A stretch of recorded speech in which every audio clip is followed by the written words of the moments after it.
Hello again, everybody, and welcome to my kitchen. Sandy Jowan here. Special welcome to my family and friends. Here for another episode of From My Recipe Box. Today we are going to be making pizza dough. It's a great, easy recipe that I use quite a bit.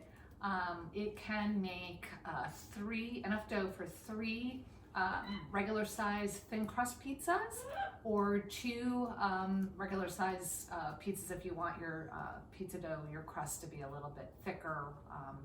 Either one is up to you. We are gonna just mix up a batch of dough. This is a recipe that I actually got from the Pioneer Woman.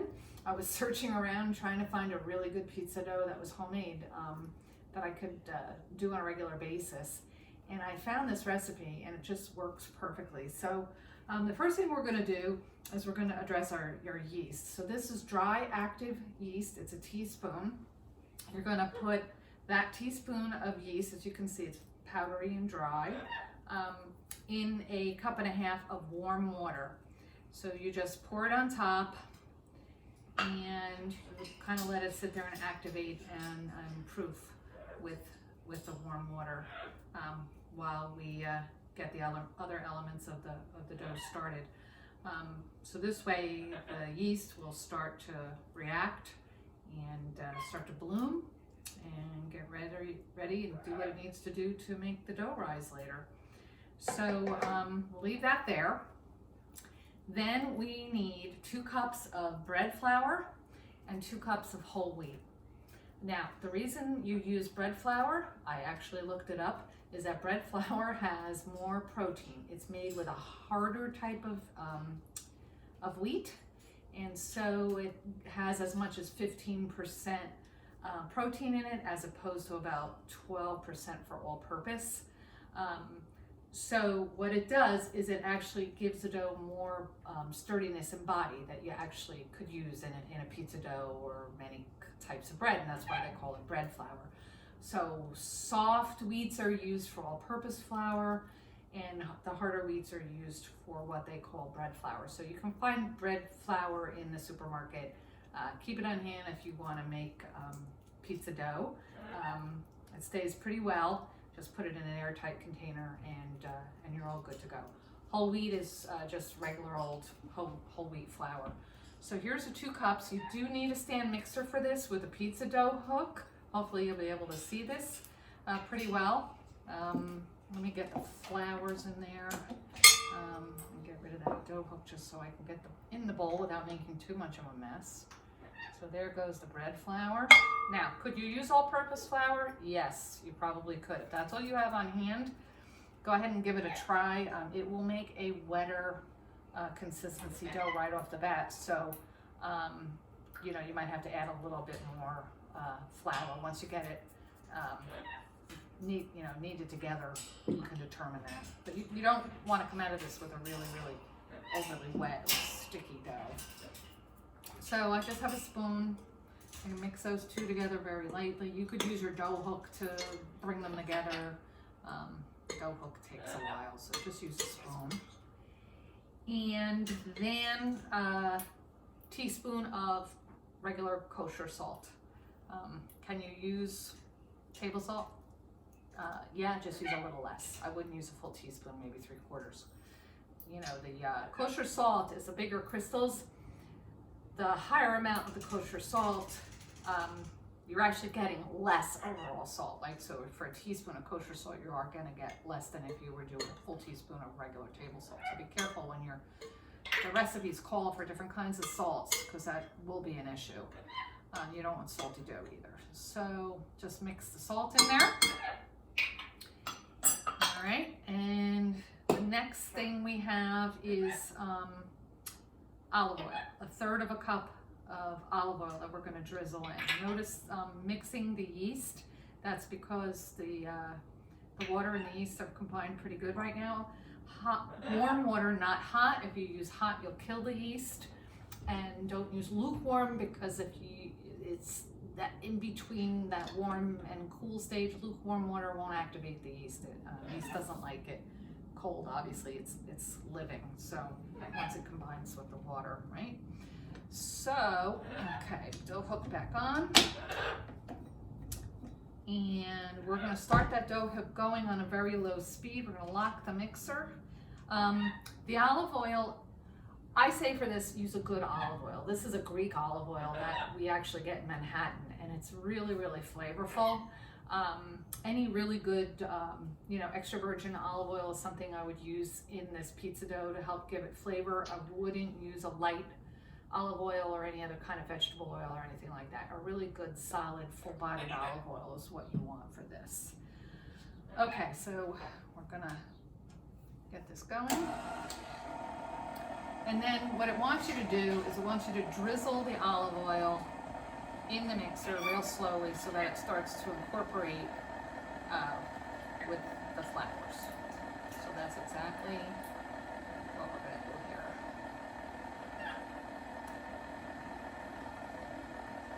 And you can move it around so it hits different areas of the bowl.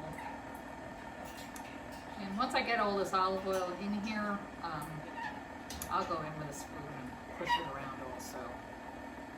Do you have to? No. But it just makes it easier. So you want like once the olive oil's in here, a nice crumbly consistency, I guess is what I would describe it as, between flour and olive oil. So, turn it up a little bit. You can push the dough down the side. Be careful because you're going to hit that hook. But if you want to speed things along, by all means, push it down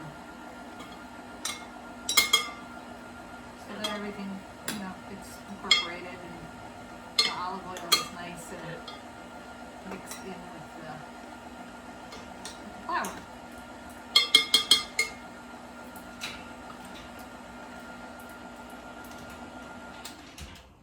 All right, let's pull that up and take a look.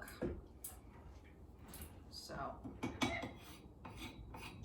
you can see kind of just crumbly, all the oil's in it. Not a lot. Not hard, right? Not rocket science, but nice. Okay, so we got the olive oil in there. Now the next thing we're going to do is we're going to add the water and the yeast. So here, I would definitely, it says pour it in nice and slowly. To ensure that that happens, what I usually do is just take a spoon and get in here, and I'll just drizzle it in a spoon at a time. Many of you, and for video purposes, are not going to have patience to do this one spoonful at a time. I know that. But for maximum results, it really makes sense to take your time with this mixture going in here, and then do like I was doing before. I have a scraper here, because the dry flour has a tendency to creep up the side of the bowl, as you can see. And so you want everything to be mixed, and you want this to form a dough. So every couple minutes in between adding the yeast and the water, and you might have a smidge of yeast on your spoon. That's okay. Just get it off and get it in there, because it's going to mix.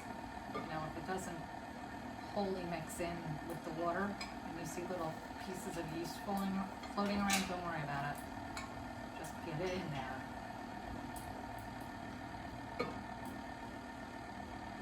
Alright, so cheating a little bit. Getting some more in.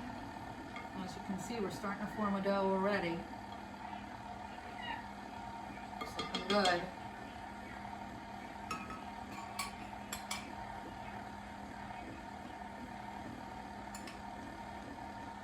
Couple more spoonfuls and then we'll cheat again.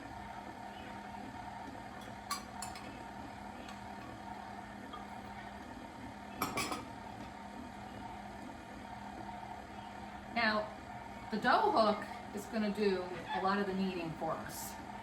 If you were to do this by hand, and you could do this by hand, get it all in a well, right? Somehow on your table. You could do this by hand. You know, something similar would happen, except it would be you doing all of the pushing on the dough, right? And using all your muscle to do that. And a lot of breads, you know, people do them both ways. They do them by hand and they do them with the hook. I like the hook because I just think that you can actually tell when this dough is, you know, close to being finished with its kneading. We can speed it up a little bit after we get all of this in there, which we're going to do right now. And you can see this is a little wet. I'm going to speed it up. It depends sometimes on the day. You know, a lot of factors. This is humid out. Yeah, I don't like this. This is pretty. So I happen to have some flour here. I'm just going to add a little bit more because I can see this dough is a little bit wet. Some days it'll be dead on perfect and you won't need to add any extra flour for it, and other days not. Today is just a wet day, and if you were using all-purpose flour, that might just happen as a matter of course. So you can see with just a couple of spoonfuls of additional flour, this thing is starting to really shape up into a pretty good dough. You can see it's climbing up the dough hook, and it's all coming in from the sides here. Maybe, and you can hear the motor of the machine. Right? You can hear it wheezing a little bit, and that means that it's, you know, really working on the dough, and the glutens are building up in that dough. I think just maybe one little batch more, and we should have it. Just kick it up again.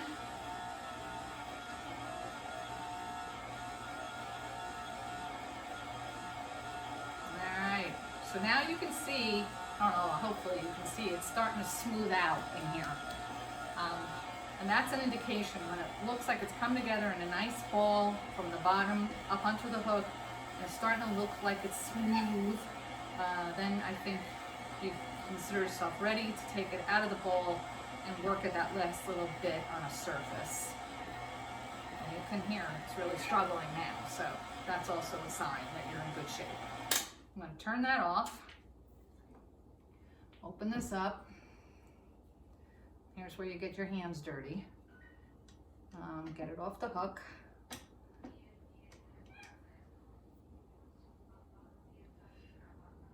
Alright, now I put a piece of marble here.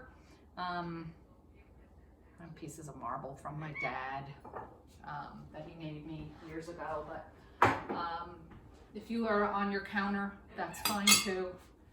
Just make sure there's nothing wet here. I just, so I could show you what I was doing, I just put a nice piece of marble out. So put a little bit of flour on it, because we're going to work the dough outside the bowl. So I'll take this up, and I'm going to get this out of here.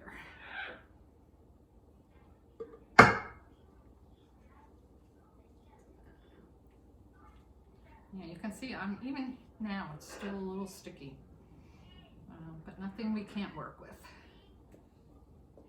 So we're going to have to do a little bit of kneading outside of the bowl to get it to the consistency that we want. So it's good that actually this is happening today, because it's showing you the trials and tribulations of what can happen when you make a dough and it doesn't, you know, the batch you're making didn't come out exactly the way you want it from right off the bat and perfect, but all workable. You probably should use a firmer spatula to try to get the rest of it out of here if you're so inclined, but that's good. All right, so in this case, since we're sticky, I'm just going to put a little bit more flour on the top. Well, that's probably too much, but okay. And we'll start to work this and form a nice ball. Now, when you knead dough, you fold it over and you push. I have some girlfriends that are much better at kneading dough than I am, but I think I can go pretty good. So, and then you can keep folding it off. This is a nice consistency now. You don't want to overwork it either, because if you keep pushing at this and go too far, what will happen is your dough will get tough. And we don't want that. We want we want firm, because we're using bread flour, right? But we don't want tough. Tough is not good for any kind of dough. Bread dough, pizza dough, any kind of dough. The little pieces, I just tuck them in, and then I make a nice big ball. So that's it. Notice it's not sticking. It's a nice ball. It's nice consistency. Maybe I'll come and show you. Really nice dough. Okay. So the next step is to put this in a nice greased bowl. So inside this bowl, I've already greased it. You could grease it with olive oil. You could use Pam, whatever you want to do. And we're going to put this round circle in here, and we're going to let it sit. So the recipe says, right, that you leave it in until it rises. So about 2 hours, I would say, that you leave this, or until the dough doubles in size, and it'll start to rise and get really pretty, and I'll show you what that looks like. And once it rises, then we're gonna roll it out into an oval and cut it into 3 equal pieces. And at that point you can freeze it, or you can bake it off and use it right away. So let's put a nice towel over this, and we'll put it in a warm place. Whenever you let something like this rise, just put it in a warm place. I'm just going to put it right on top of my stove for a couple hours, and I will see you at that point. See you later. Okay, the dough has doubled in size. It rose really nicely, as you can see. And it's nice and soft and pliable. Okay, so as you see, the dough has risen, doubled in size. So we're going to turn it out onto the lightly floured surface. Again, you can use your counter for that. And you can see here, hopefully, that the dough is just so nice and light and airy. Got bubbles running through it. And basically now what you're just going to do is knead it a little bit, not a lot. Push the air out of it. And get it into sort of a log shape. And we want that log shape, once we've gotten the air out of the dough, very simply to be 9 inches across or long. So you're sort of making, a loaf shape. I think I called it a oval before, but it's more kind of like a rounded rectangle. And I've got my measuring tape here. So for ease purposes, it's about 9 inches, and I would say, it's about, 4.5 inches wide, right? And we want to measure it into thirds. I've got a bench scraper here. Actually, I'm a little too long at this point. Just kind of make sure it's even rectangle, about 9 inches, so that each piece of dough is, about the same. So we're just going to mark 3 inches and another 3 inches with our bench scraper. And then I'm just going to cut down. That's going to give us the 3 pieces. If you want only 2 pieces of dough from this batch of dough, you can, of course, measure half of 9, right? Which is 4.5 inches. So now you've got 3 really nice pieces of dough here that you're just going to make into rounds. Again, when you're making rounds of dough, you kind of just fold the dough in on itself to make a bowl. That's all.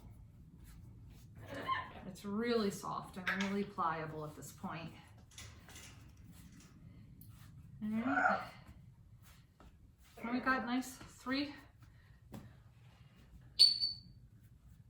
little pizza doughs.